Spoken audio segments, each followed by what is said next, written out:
voudrais remercier l'Observatoire international des droits linguistiques. Je suis à Ottawa, donc c'est très bien d'être à Moncton. Ça fait du bien. Et son directeur, M. Doucette, de m'avoir invité. Aussi Christophe, de m'avoir offert de travailler avec lui sur ce projet. Puis, les membres de l'auditoire, je suis vraiment heureux de voir qu'il y a autant de gens. C'est rassurant de voir que ça suscite l'intérêt parce que lorsque M. Doucette dit qu'il faut réfléchir aujourd'hui, je crois que c'est sérieux. Il faut réfléchir de façon vraiment sérieuse sur la portée, le contenu de l'article 16.1. Le Nouveau-Brunswick occupe une place à part dans le paysage linguistique canadien, on le sait. Cette place à part a été notamment consacrée par l'article 16.1 dans la Charte. Nous nous intéressons plus particulièrement ici à mieux saisir le caractère à part, justement, du Nouveau-Brunswick et donc, par ricochet, au caractère à part de la communauté linguistique française, tel que reconnu par l'article. L'article 16.1, on l'a déjà dit, est très différent des autres droits linguistiques constitutionnels. En fait, il semble différent de tous les autres droits linguistiques. Il semble conduire non pas à une simple politique de reconnaissance, mais bien à une véritable reconnaissance politique de deux communautés linguistiques.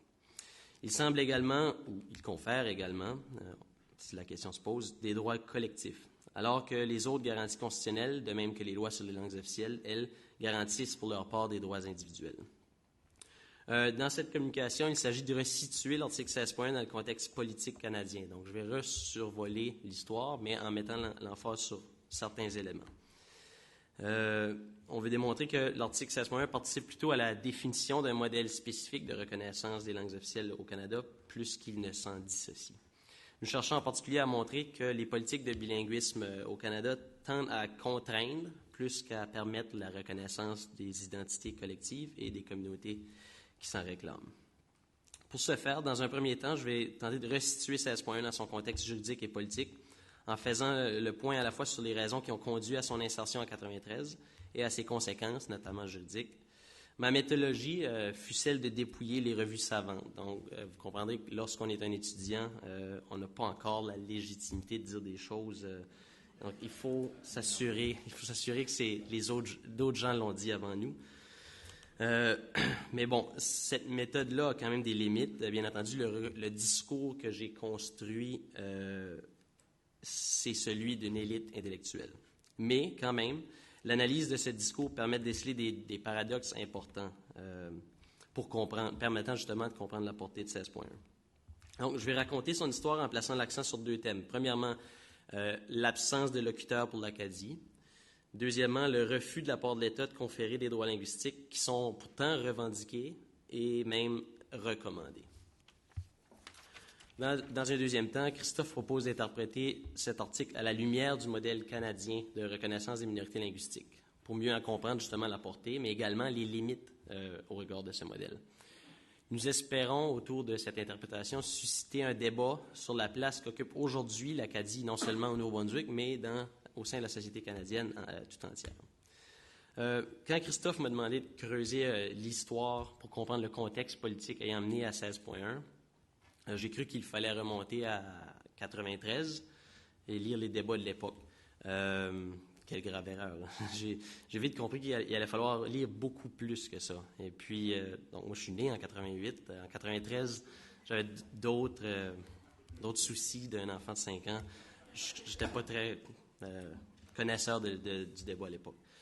Mais c'est plutôt en 1963 qu'il a fallu remonter. Donc, pourquoi? Pourquoi 63? Parce qu'en 63, constatant une crise qui allait mettre l'intégrité du pays en jeu, le gouvernement Pearson crée la Commission royale d'enquête sur le bilinguisme et le biculturalisme. Son mandat est, je cite, de faire enquête et rapport sur l'état présent du bilinguisme et du biculturalisme au Canada et de recommander les mesures à prendre pour que la Confédération canadienne se développe d'après le principe de l'égalité entre, je mets l'emphase sur les deux peuples qui l'ont fondé. Donc, ce vocabulaire-là, on va voir, va être quand même écarté par la suite. 2 ans plus tard, la Commission prononçait déjà dans son rapport préliminaire un diagnostic grave. Je cite, « Le Canada traverse actuellement, sans toujours en être conscient, la crise majeure de son histoire. Cette crise a sa source au Québec. Elle a des foyers. Cette crise a sa source dans le Québec. Elle a aussi des foyers secondaires, les minorités françaises des autres provinces et les minorités ethniques. Si elle persiste et s'accentue, elle peut conduire à la destruction du Canada. Donc, c'est pour ça que je dis que c'est grave. C'est pas toujours qu'on voit une formulation aussi grave que ça. La Commission recommande des droits linguistiques individuels, mais aussi une mesure collectiviste, territorialiste, les districts bilingues. Plus tard, le rapport Pépin-Roberts qui va suivre allait encore plus loin dans le sens des recommandations territoriales en recommandant une certaine asymétrie dans les droits accordés à chaque collectivité, allant même jusqu'à recommander la reconnaissance des droits collectifs pour certaines communautés plus assises, donc mieux développées ou plus solides. La question de fond du processus de révision constitutionnelle en 80, pour l'Acadie du moins dans la littérature savante, est celle de l'opposition entre les droits individuels et les droits collectifs. Le Parti libéral préférait clairement les droits individuels à l'époque. L'idée des deux peuples fondateurs qui entraînerait justement la reconnaissance de droits collectifs allait à l'encontre de l'idée d'une nation canadienne mise de l'avant par les libéraux de M. Trudeau. Ceux-ci croyaient que l'épanouissement des deux peuples pouvait être garanti par l'enchâssement d'une charte dans la Constitution. Je cite M. Jean-Guy Finn à l'époque, qui dit « La formule Trudeau de droits individuels et l'enchâssement dans la Constitution garantit un minimum de protection à tous les francophones hors Québec et engage les gouvernements provinciaux à ne pas ignorer complètement leur minorité linguistique.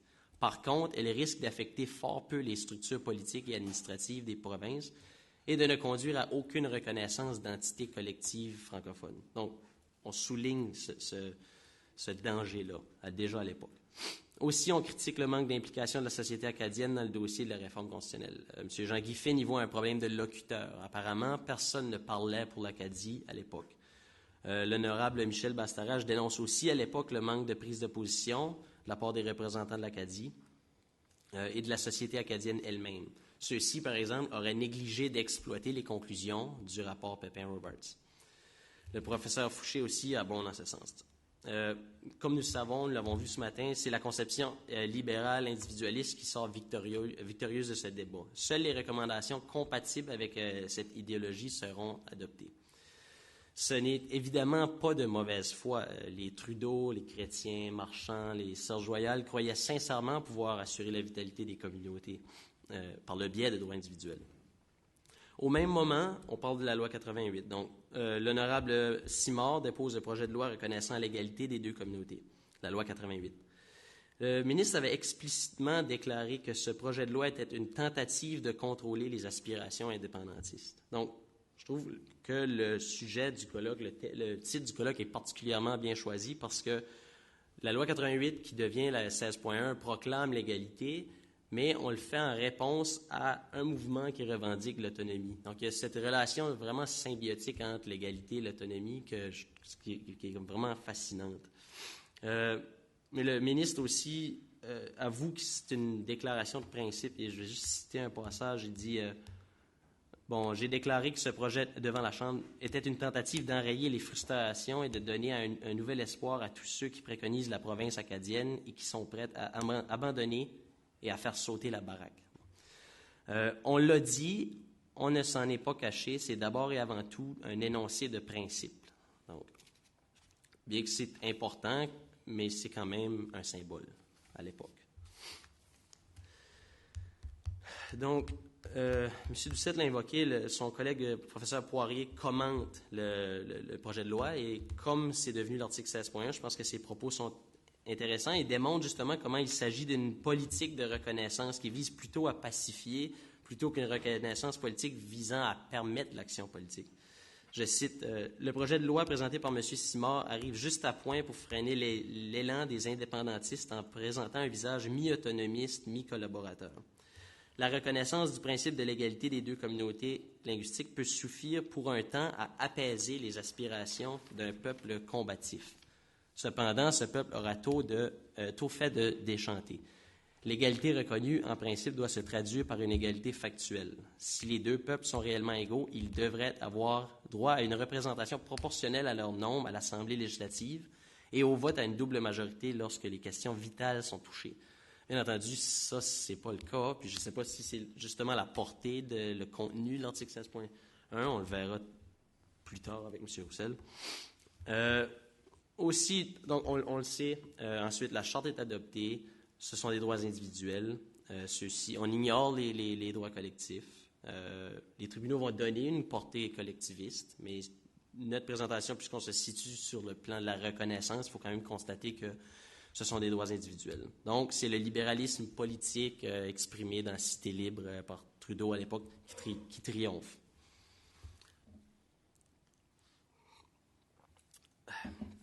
On passe ensuite à l'accord du lac Meach. Les insatisfactions du Québec mènent à l'accord du lac Meach. Ensuite, l'accord incarnait clairement une idéologie différente de celle de Trudeau. On tente de redéfinir l'identité canadienne, on décentralise, mais est-ce que c'était suffisant pour l'Acadie? La littérature à l'époque semble indiquer que non. M. Fouché, par exemple, dénonçait le fait qu'on consacrait le caractère minoritaire de la société acadienne qui, depuis longtemps, tentait justement de surmonter, de dépasser ce caractère minoritaire-là. M. Doucette, en 2002, je vous cite, explique que, dans la version finale de l'accord, elles se retrouveront décrites comme des Canadiens d'expression française, concentrés au Québec, mais présents aussi dans le reste du pays. Alors que dans la version initiale du lac Meach, on parlait plutôt d'un Canada francophone concentré, mais non limité au Québec. Le texte retenu, en ne faisant mention que de Canadiens d'expression française, se rapporte explicitement aux personnes qui parlent français. Ce que l'on décrit dans l'accord final du texte, dans le texte final de l'accord, ce n'est plus la communauté linguistique, ce sont des individus qui ont en commun l'usage du français. Donc, encore une fois, c'est l'approche individualiste qui est incarnée par l'accord.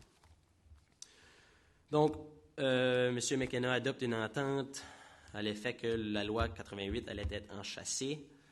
Toutefois, quant à sa portée, celui-ci, puis ça a déjà été mentionné, mais il y avait vraiment une interprétation restrictive de la portée de la loi. Donc, encore une fois, M. McKenna, en fait, a même dit qu'il partageait certaines inquiétudes du corps. Donc, encore une fois, ça semble être une politique de reconnaissance visant à apaiser le conflit social plutôt qu'une reconnaissance politique qui mènerait à des résultats concrets. Et puis, mais il y avait une discorde, donc justement, l'honorable Blanchard avait précisé l'idée qu'en ajoutant le terme « notamment », on voulait ouvrir un peu la portée de l'article. Donc, Meach échoue, Charlottetown échoue, et comme ça a déjà été mentionné, 16.1 est la victorieuse, c'est celle qui survit. Donc, si je peux résumer, sauf en 93, les commentateurs dans la littérature répertoriée ont décrié le manque d'implication de la société acadienne et ses représentants.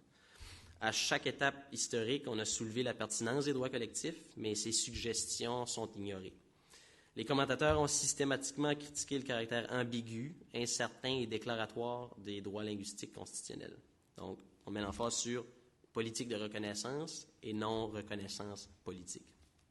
Donc, je me demande comment est-ce qu'on va réussir à insuffler un contenu réellement collectif à 16.1, alors qu'il semble avoir été perçu et conçu originalement comme une déclaration de principe. Est-ce que ce seront les tribunaux qui vont venir à la rescousse? L'interprétation large et libérale de Beaulac sera-t-elle suffisante pour énoncer un contenu collectif? Je l'espère, mais la Cour change, la composition de la Cour change. C'est M. Bastarache lui-même qui souligne souvent ce fait-là, qu'on ne peut pas se fier seulement à la Cour. Aussi, je pense que c'est pertinent de noter qu'en 2005, dans Charlevoix contre Saint-Jean, la Cour semble moins encline à donner une portée plus large. Donc, je ne sais pas, c'est des inquiétudes. Et puis donc, je vais céder la parole à mon collègue Christophe, qui va élaborer plus longuement sur justement cet aspect, l'idée d'une reconnaissance politique par opposition à une politique de reconnaissance, mais surtout aussi sur la gestion du risque et le fait de pacifier, par exemple, le débat. Merci. Merci Darius. En fait, ce que Darius a essayé de faire, c'est finalement dresser le portrait un peu de ce particulier que représente l'article 16.1.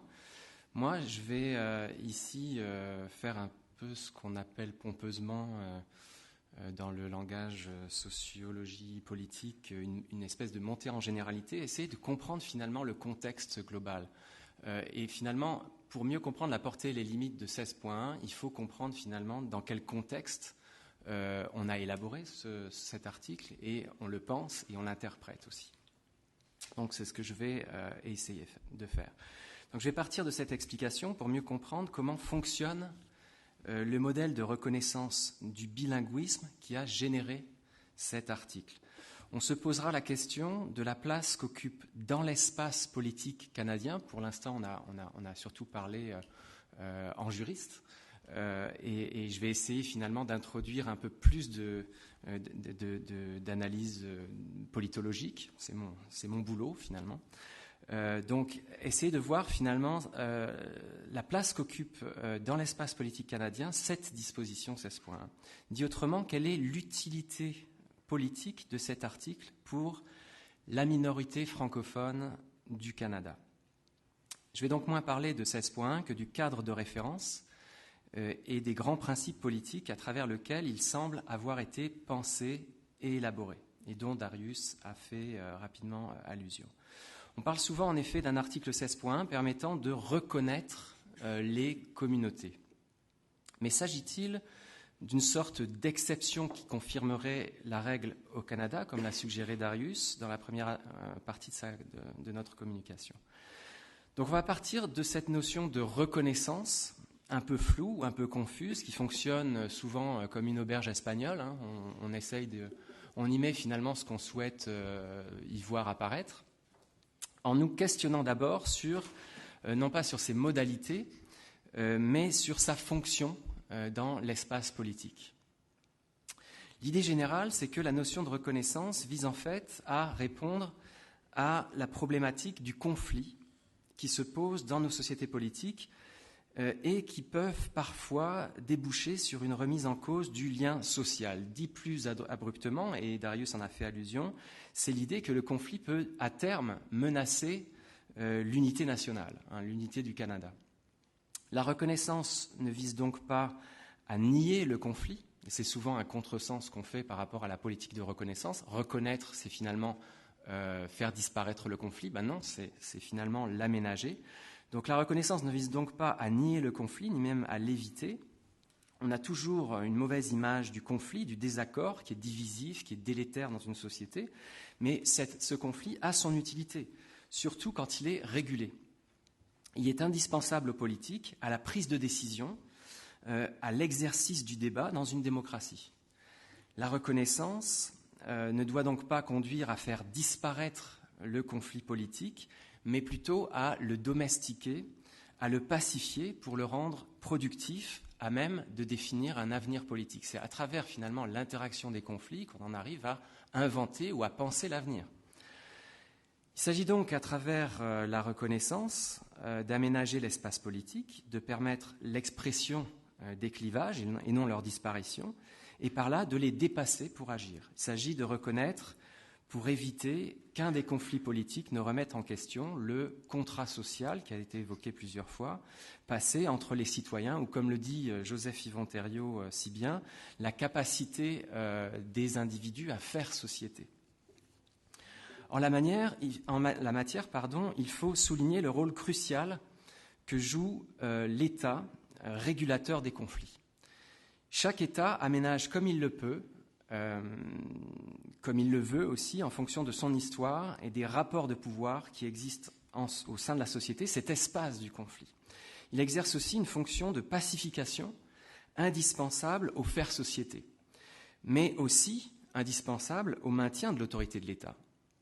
On représente souvent les politiques de reconnaissance ou la reconnaissance politique comme une sorte de don, une concession qui est faite par l'État au groupe. Mais il s'agit également d'une politique très pragmatique qui est une politique pacificatrice visant tout simplement à garantir la conservation de l'ordre public. Donc la reconnaissance dans une démocratie vise à trouver un point d'équilibre entre l'expression du conflit politique et sa pacification. Or, ici, nous sommes face à un conflit politique un peu particulier, celui né d'une peur celle de la disparition, appelée plus communément l'assimilation linguistique, culturelle, religieuse, touchant dans chaque société les groupes minoritaires qui sont plus ou moins en situation de domination. C'est aussi une peur plus personnelle, plus individuelle, de ne pas être en mesure, quand on est différent et quand on a un minimum d'attachement, on parle de fierté par rapport à cette différence, de ne pas pouvoir transmettre cette distinction, cette particularité à ses enfants ou à la génération suivante, un peu comme un patrimoine. Donc il y a cette idée finalement de peur de la disparition. C'est un penseur allemand, Ulrich Beck, qui a le mieux théorisé cette notion de peur comme un nouveau moteur du politique. Et là, je cite Beck, « J'ai peur », nous dit Beck. Et il poursuit, « La communauté de peur vient se substituer à la communauté de misère. En ce sens, la société du risque est caractéristique d'une époque sociale où se forge une solidarité dans la peur, laquelle devient une force politique. Force politique. Il nous montre à quel point nos sociétés contemporaines ne sont plus seulement marquées par les tensions nées des inégalités entre classes sociales, mais aussi par les tensions nées d'un autre type d'inégalité, les inégalités face aux risques de la vie, les risques en termes de santé, en termes d'environnement, en termes d'emploi. Mais on pourrait aussi ajouter en termes linguistiques. Peur d'en perdre son latin, entre guillemets, ou de tout simplement perdre son français quand on est en situation minoritaire. Cette peur linguistique est une peur très ambiguë, qui se nourrit en fait de deux types distincts et même parfois opposés de craintes. Une crainte classique, en tant qu'individu différent, de ne pas disposer tout simplement des moyens d'accès indispensables au lien social, c'est l'idée de déclassement, tout simplement d'exclusion, rendant impossible l'intégration ou la pleine et entière participation à la vie de la société. On a tout simplement peur de rester sur le bord de la route, c'est une peur assez individuelle, et une crainte aussi presque inverse, celle, en tant que membre cette fois d'une collectivité, de ne pas être reconnu comme distinct et autonome au sein de cette société. C'est-à-dire cette idée finalement qu'on nierait notre distinction, notre spécificité au sein de la société. Donc vous voyez, il y a une espèce de paradoxe dans cette peur linguistique, dans ces craintes linguistiques. Or, on pourrait dire que si le Canada, dans l'élaboration de ses politiques linguistiques, s'est particulièrement intéressé à la crainte des individus, et je pense que Darius comme Michel l'ont bien montré, il a quand même laissé largement de côté les craintes collectives. Quand on cherche à comprendre le contexte canadien à partir des réalités de la vie en milieu minoritaire et des représentations du passé que cette réalité véhicule, on la voit, cette peur. C'est la peur dans la représentation de soi. Quand on s'intéresse à l'histoire acadienne ou l'histoire canadienne-française, on parle souvent de cette idée de repli, de survivance, de renaissance, l'Acadie perdue, l'Acadie retrouvée. Cette peur est bel et bien là, c'est la peur de la disparition. Mais il y a aussi la peur qui touche plus particulièrement à la représentation du cadre dans lequel s'exprime cette communauté. C'est la peur de l'exclusion et la peur aussi par rapport à un processus de nation building canadien qui pourrait tout à fait se dérouler sans la participation de ces minorités. Donc il y a cette double peur qui apparaît. Or, l'État canadien n'est pas resté insensible à cette peur de la disparition. Au contraire, il est intervenu. Alors, on peut polémiquer sur la suffisance ou l'insuffisance de cette intervention s'agissant de la vitalité plus ou moins garantie de nos communautés, mais là n'est peut-être pas le cœur du problème finalement. À l'instar de bien d'autres États, eux aussi confrontés aux revendications de minorités linguistiques, plus ou moins organisées, mobilisées, fortes, cohérentes, l'État canadien a répondu et l'a cherché à travers ses politiques publiques à répondre de manière adéquate à cette peur. Adéquate dans le sens où il a d'abord cherché, non pas à garantir aux francophones une représentation juste au Canada, mais plutôt à jouer son rôle de gardien de l'ordre public, en rassurant, en tentant de réduire la peur, de garantir au Canada une forme satisfaisante de pacification linguistique. Alors le Canada n'est pas la seule société à être confrontée à ce type de conflit linguistique ou identitaire et à tenter de le pacifier. Cette pacification passe par la reconnaissance. Et c'est ça qui rend particulièrement intéressante cette idée de reconnaissance, qui peut emprunter finalement deux grandes voies bien distinctes.